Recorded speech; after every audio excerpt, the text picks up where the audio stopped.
Ben şu uruk tuqqanlarım üçün guvalık vermekçi. Benim ismim Abla Taşım. Tuğulgan yurtum vatanimiz Şarkı Türkistan'ın Xo'ta vilayeti Qarqash nahiyesi Jangliq yeza 1-dadi 1-shodida o'tirishliq Abla Taşım. Mening cho'ng ocham bo'lsa shu Qarqash nahiyesi Jangliq yeza 18-dadi 5-shodida o'tirishliq ismi Patamxon Hashim. Bu açamның ikki balası bor bo'lib, cho'ng balasining ismi Bütüsün Tura kız. İkinci balası Uğal Abdülkerim Tura Uğal. Bir akam bulup bu akamnınki oturuşluk joyi Jangliq 1-dadi 1-shodida oturdu. İsmi Abdülkadir Hashim. Üçüncü bir tuqqunum kız. İsmi bu Ayşe. Oturuşluk joyi Qarqash nahiyesi 14-dadida. Bu açamның ikki qizi bo'lib, qizininki cho'ngning ismi Habibi Muhammad. Kichigininki ismi Hanifa Muhammad. Yeni bir açam bo'lib, ismi açam var. Bunun ismi Fatma Sahip Hashim. Bu açamның oturuşluq joyi Qarqash nahiyesi Oybağ mahallesi 16-dadida oturdu. Bu açamның 6 balası bor bo'lib, birinci balası kız, ismi Zeynep Ebey. İkinci balası Eli Ebey.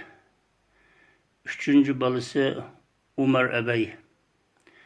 Dördüncü balası Muhammed İbn Ebey. Beşinci balası Ubul Ebey. Altıncı balası kız Buhudice Ebey. Yeni bir singlim ismi Bumeram Hashim. Bu singlimning to'y qilgan yeri Qarqash nahiyesi Manglay yeza Qaqliq dadidin Yisamidin deb bir adamga to'y qilgan. Bu singlimning 4 balasi bor bo'lib, eng cho'ng balasining ismi Ablamit Yisamidin. İkinci balasining ismi Qamarnisa Yisamidin. Üçüncü balasining ismi Zulhuma Yisamidin. Dördüncü balasining ismi Abdusalam Yisamidin. Mana bu achi singillerim ve achi singillerimning bolalari bo'lgan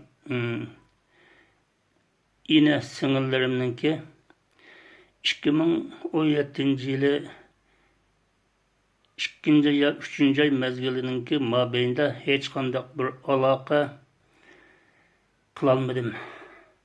Bu achi aka singillerim ve ina singillerimninki hozir turmadimi yoki jazo lageridimi yoki o'lib ketdimi?